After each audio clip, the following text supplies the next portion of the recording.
So, hello guys, what's up? I hope you are doing well. In this video, we will discuss endomixes in paramecium. इस video के अंदर हम paramecium के अंदर एंडोमिक्सेस को discuss करेंगे। इससे पहले वाली वीडियो में हमने पैरामीशियम के अंदर कॉन्जुगेशन को डिस्कस कर लिया था। It's the last video on paramecium. इससे पहले मैं पैरामीशियम के ऊपर 5 वीडियोस अपलोड कर चुका हूं, जिसके अंदर हमने इसके सारे के सारे सिस्टम्स को डिस्कस कर लिया है। पैरामीशियम के सारे सिस्टम हमने डिस्कस कर लिए हैं। ओके, हम पैरामीशियम की रिप्रोडक्शन पर पहुंच गए थे। रिप्रोडक्शन हमने देखा था, पैरामीशियम के अंदर 2 टाइप की रिप्रोडक्शन होती है। इसके अंदर सेक्सुअल रिप्रोडक्शन भी होती है, इसके अंदर असेक्सुअल रिप्रोडक्शन भी होती है। जो सेक्सुअल रिप्रोडक्शन होती है वो बाइनरी फिशन के थ्रू होती है। बाइनरी फिशन को हमने डिस्कस कर लिया था। सेकंड, सेक्सुअल रिप्रोडक्शन के थ्रू जो इसके अंदर रिप्रोडक्शन होता है वो होता है कॉन्जुगेशन के थ्रू। कॉन्जुगेशन को भी हमने लास्ट वीडियो में डिस्कस कर लिया था। अगर आप इन दोनों वीडियो को देखना चाहते हो तो इस वीडियो के डिस्क्रिप्शन में आपको उन वीडियोस का लिंक मिल जाएगा, वहां से आप उनको देख सकते हैं।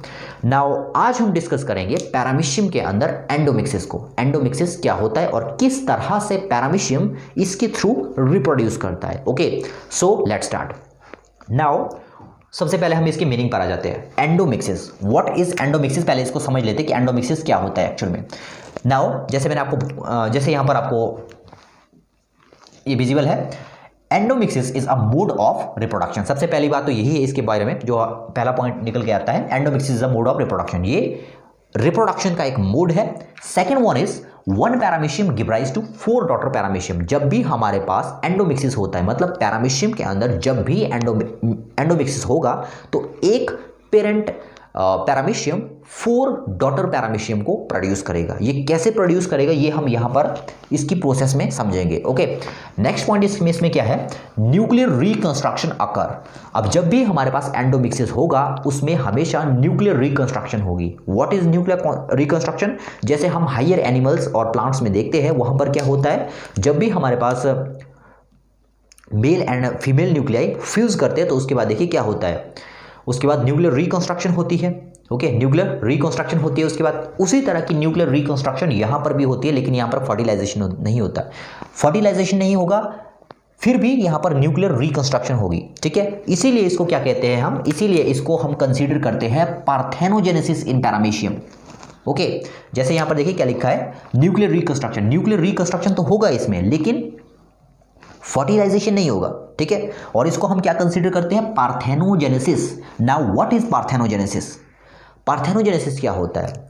जैसे हमने देखा है, जब भी हमारे पास कोई स्पर्म या ओवम फ्यूज करते हैं, जब भी कोई स्पर्म और ओवम फ्यूज करते हैं तो उनके फ्यूजन से जाइगोट बनता है, और जाइगोट ग्रो करके जब उसमें ग्रोथ होती है तो उसका एम्ब्रियो बन जाता है।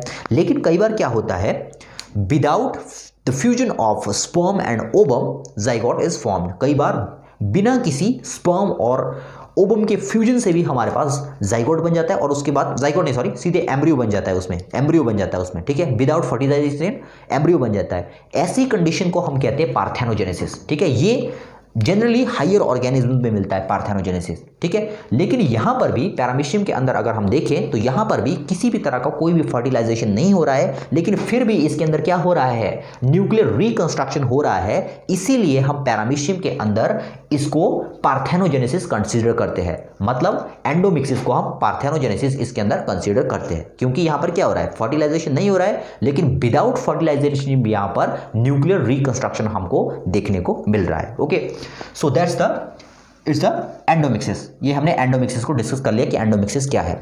अब हम डिटेल में इसकी डिस्कशन यहां पर करेंगे। पूरी की पूरी प्रोसेस हम यहां पर डिटेल में समझेंगे कि एंडोमिक्सिस में एक्चुअल में क्या होता है। ठीक है, इससे पहले कि मैं एंडोमिक्सिस को स्टार्ट करूं, मैं आपको बता दूं कि जो एंडोमिक्सिस हमारे पास होगा वो किन पैरामीशियम के अंदर होगा। अब पैरामीशियम की भी बहुत सारी स्पीशीज है। ठीक है, कुछ चीजें मैं आपको पहले क्लियर कर दूं।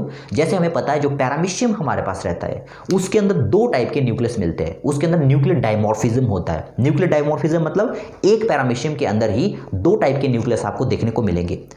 एक बड़ा न्यूक्लियस होता है, उसके अंदर एक छोटा न्यूक्लियस होता है। बड़े न्यूक्लियस को हम कहते हैं मैक्रो न्यूक्लियस, छोटे न्यूक्लियस को हम कहते हैं माइक्रो न्यूक्लियस। ये जो दोनों ही न्यूक्लियस है इनका स्ट्रक्चर भी अलग अलग होता है, इनका फंक्शन भी अलग अलग होता है। ठीक है, तो इसीलिए हम कहते हैं पैरामीशियम के अंदर न्यूक्लियर डायमॉर्फिज्म हमको देखने को मिलता है। ठीक है, ये हमने देख लिया। जनरली क्या होगा, मोस्ट ऑफ द स्पीशीज में क्या होगा, एक बड़ा न्यूक्लियस होगा जिसको हम कहते हैं मैक्रो न्यूक्लियस, एक छोटा न्यूक्लियस होगा उसको हम क्या कहते हैं, माइक्रोन्यूक्लियस। ओके, लेकिन ये जो एंडोमिक्सिस है ये हमारे पास सिंपल स्पीशीज में नहीं मिलेगा पैरामीशियम की।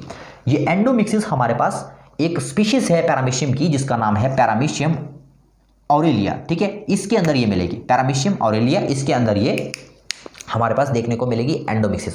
अब इस स्पीशीज में ऐसा क्या है जिसकी वजह से ये इसमें परफॉर्म होगा, तो यहां पर आप देख सकते हो इसके अंदर एक मैक्रोन्यूक्लियस है और 2 माइक्रोन्यूक्लियस है। ठीक है, ये एंडोमिक्सिस उन पैरामीशियम की स्पीशीज में मिलेगा जिसके अंदर एक मैक्रोन्यूक्लियस होगा एंड 2 इसके अंदर माइक्रोन्यूक्लियस होंगे। ठीक है, तो ये मैंने इसके बारे में थोड़ी सी आपको इन्फॉर्मेशन दे दी। अब आते हैं इसकी प्रोसेस के ऊपर कि किस तरह से ये अब रिप्रोड्यूस करेगा एंडोमिक्सिस के through paramecium. Okay, so let's start.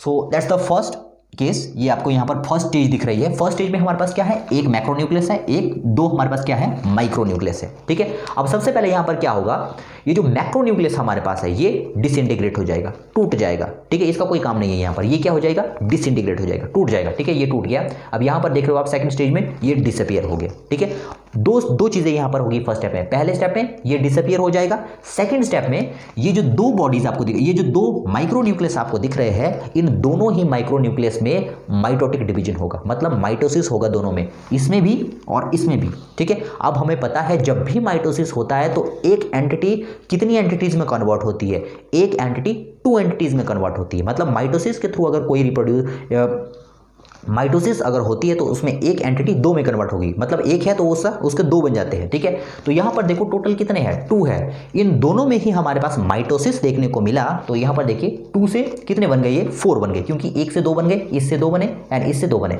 ये 4 बन गए। ठीक है, ये हुई फर्स्ट माइटोटिक डिवीजन। अब जो हमारे पास ये 4 माइक्रोन्यूक्लियाई बने, अब इनमें भी माइटोसिस होगा। ठीक है, इनमें भी माइटोसिस होगा। माइटोसिस मींस 1 से कितने बन जाएंगे, 2 बन जाएंगे। अब यहां पर देखिए 4 है ये टोटल, इन 4 के 4 में हमारे पास माइटोसिस देखने को मिला, तो टोटल कितने हो जाएंगे, 4 से कितने बन जाएंगे, ये देखिए 8 बन गए। ठीक है, ये फर्स्ट माइटोटिक डिवीजन है, ये सेकंड माइटोटिक डिवीजन है। ठीक है, दोनों जगह माइटोसिस हुआ। अब तीसरे स्टेप में देखिए क्या हो जाएगा, तीसरे स्टेप में ये जो 8 माइक्रोन्यूक्लियाई आपको दिख रहे हैं, इन 8 में से 6 माइक्रोन्यूक्लियाई डिसइंटीग्रेट हो जाएंगे। ठीक है, 6 माइक्रोन्यूक्लियाई डिसइंटीग्रेट हो जाएंगे।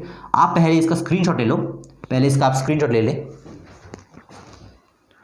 क्योंकि अब मैं इसके ऊपर थोड़ा सा वर्क करने वाला हूं। यहाँ पर ये जो 8 आपको दिख रहे हैं, 8 में से कितने डिसइंटीग्रेट हो जाएंगे, 6 जो है ये डिसइंटीग्रेट हो जाएंगे, मतलब टूट जाएंगे। ठीक है, ये हट जाएंगे। ठीक है, ये डिस्ट्रॉय हो गए। उसके बाद कितने बचे हमारे पास, तो यहाँ पर 2 माइक्रोन्यूक्लियाई हमारे पास बचे। ठीक है, 2 माइक्रोन्यूक्लियाई हमारे पास यहाँ पर बच गए। अब 2 माइक्रोन्यूक्लियाई बचने के बाद यहाँ पर सिंपल यहाँ पर ये स्प्लिट कर जाता है, यहाँ से ये स्प्लिट कर जाता है, मतलब ये टूट जाएगा यहाँ से। इसका एक पैरामीशियम आपको यहाँ देखने को मिल रहा है एंड सेकंड पैरामीशियम आपको यहाँ पर देखने को मिला। अभी ये कंप्लीट नहीं हुआ है। ठीक है, अभी प्रोसेस चली है। अभी यहाँ पर क्या आ गई, सिंपल यहाँ पर हमारे पास एक कॉन्स्ट्रक्शन डेवलप हो गई और इससे क्या हो गया, ये दोनों सेपरेट हो गए, इससे ये बनेगा और इससे ये बनेगा। ठीक है, अब इसके बाद देखिए क्या होता है, इसके बाद क्या होता है, सेकेंड माइटोटिक डिवीजन अकर। अब यहाँ पर तो फर्स्ट माइटोटिक डिवीजन, इसको आप छोड़ दो, यहाँ पर सिंपल आप माइटोटिक डिवीजन कर दो, या फर्स्ट सेकंड में, नहीं तो हम उलझ जाएंगे। ठीक है, आपको सिंपल याद रखना कि माइटोटिक डिवीजन यहाँ पर हो रही है। ठीक है, माइटोसिस हो रहा है यहाँ पर भी। ठीक है, यहाँ पर भी क्या हो रहा है, माइटोसिस। अब ये देखिए, ये जो आपको माइटोसिस कहाँ पर हो रहा है, आपको याद रखना है, ये जो आपको माइक्रोन्यूक्लियाई दिख रहे हैं इनके अंदर हो रहा है। ठीक है, माइटोसिस। अब यहाँ पर देखो, अब ये जो तो आपको माइक्रोन्यूक्लियाई दिख रहे हैं इनके अंदर फिर से माइटोसिस होगा। अब देखिए, जब माइटोसिस हो गया तो इसके कितने बन जाएंगे, इस माइक्रोन्यूक्लियाई के 2 बन जाएंगे, 1 2, इसके भी कितने बन गए, 1 2। ठीक है, यहां पर माइटोसिस हुआ। ठीक है, इसके बाद फिर से इसके अंदर माइटोसिस होगा। ठीक है, जैसा यहां हो रहा था ना, बिल्कुल एग्जैक्ट वहां पर, यहां पर भी वैसा ही हो रहा है। ठीक है, अब यहां पर देखो 2 है तो 2 से कितने बन जाएंगे, 4 बन जाएंगे, क्योंकि हमें पता है माइटोसिस में क्या होता है, 1 से 2 बन जाते हैं। ठीक है, तो यहां पर 2 थे, इन दोनों के दोनों में माइटोसिस हुआ तो कितने बन गए, इसके 4 बन गए। इसमें भी वैसा ही हुआ, यहां पर 2 थे, 2 से कितने बन गए, 4 बन गए। ठीक है, तो ये यहां पर भी हमारे पास माइटोसिस देखने को मिल गया। ठीक है, अब ये जो 2 एंटिटी हमारे पास यहां बनी है, इसको मैंने यहां पर लिया हुआ है। ठीक है, यहां पर नीचे स्पेस नहीं है, इसलिए मैंने इनको यहां पर, यहां से यहां पर लिया हुआ है। आपने इसको कंटिन्यू करना है। ठीक है, इसको मैंने यहां पर लिया हुआ है। अब यहां पर देखिए क्या होता है, यहां पर एज वी नो, जो पैरामीशियम हमारे पास रहता है उसके अंदर 2 टाइप के न्यूक्लियाई रहते हैं। First one is macronucleus, second one is micronucleus. ठीक है, तो यहां पर देखिए, अभी इसके पास स्टेज में आप देखो, अभी इसके पास सिर्फ और सिर्फ माइक्रोन्यूक्लियाई है। ठीक है। अभी इसके पास माइक्रो न्यूक्लियाई है, इसको अपना मैक्रो न्यूक्लियस भी बनाना है। इसके पास सिर्फ माइक्रो न्यूक्लियस है, इसको अपना मैक्रो न्यूक्लियस भी बनाना है, ठीक है। अब यहाँ पर क्या होगा, इस स्टेज में देखिए यहाँ पर क्या होगा, in this stage we can see यहाँ पर 4 माइक्रो न्यूक्लियाई है। इन 4 माइक्रो न्यूक्लियाई में से 2 माइक्रो न्यूक्लियाई मैक्रो न्यूक्लियाई में कन्वर्ट हो जाएंगे। मतलब इन 2 माइक्रो न्यूक्लियस में से 2, ये जो 4 माइक्रो न्यूक्लियाई आपको दिख रहे हैं, इनमें से 2 मैक्रो में कन्वर्ट हो जाएंगे। मतलब अपने साइज को इंक्रीज कर लेंगे, ठीक है, और उनमें कुछ रिकंस्ट्रक्शन होगा और वो ऐसे कन्वर्ट हो जाएंगे, ठीक है। इन 2 से देखिए कैसे बन गए, ये ऐसे बन गए। मतलब 2 माइक्रो न्यूक्लियाई हमारे 2 मैक्रो न्यूक्लियाई में कन्वर्ट हो जाएंगे। जैसा यहाँ पर हो रहा है एग्जैक्ट वैसे ही यहाँ पर हो रहा है, ठीक है। एग्जैक्ट दोनों एक ही है, ठीक है। एग्जैक्ट सेम ऐसे ही हो रहा है इसमें भी। अब यहाँ पर देखिए, अब हमारे पास यहाँ पर एक मैक्रो न्यूक्लियस है, एक माइक्रो न्यूक्लियस है, एक मैक्रो न्यूक्लियस है, एक माइक्रो न्यूक्लियस है। मतलब अभी ये कंप्लीट है। मतलब एक ही पैरामीशियम के अंदर 2 मैक्रो न्यूक्लियस है और 2 माइक्रो न्यूक्लियस है, ठीक है। अब यहाँ पर क्या होगा, इसके बाद क्या होगा, इसके बाद इसमें कोई चीज नहीं आएगा। जो मैक्रो न्यूक्लियस है इसमें कोई चीज नहीं आएगा, लेकिन जो माइक्रो न्यूक्लियस आप यहां पर देख रहे हो, इसमें फिर से माइटोसिस हो जाएगा, फिर से माइटोटिक डिवीजन होगी।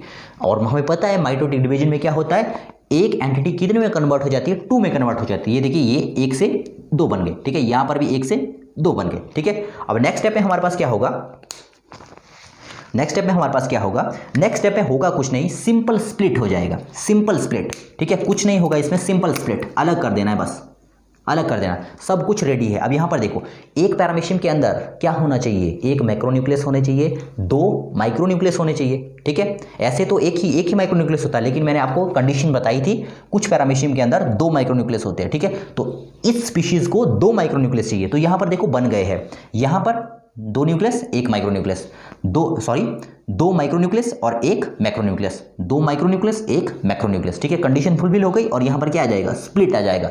स्प्लिट आ गया मतलब ये अलग चला जाएगा, ये अलग चला। यहाँ पर देखिए, ये जो बना वो इससे बना और ये जो बना वो इससे बना, ओके। तो यहाँ पर हम देख सकते हैं, हमने स्टार्ट किया था यहाँ से, इस पैरामीशियम से हमने स्टार्ट किया था, ये पेरेंट पैरामीशियम था, ठीक है। और कितने डॉटर हमारे पास लास्ट में प्रोड्यूस हुए, यहाँ पर देखिए कितने डॉटर हमारे पास लास्ट में मिले, 1 2 3 4, ओके। तो एंडोमिक्सिस में हमारे पास 4 डॉटर पैरामीशियम हमें लास्ट में देखने को मिले।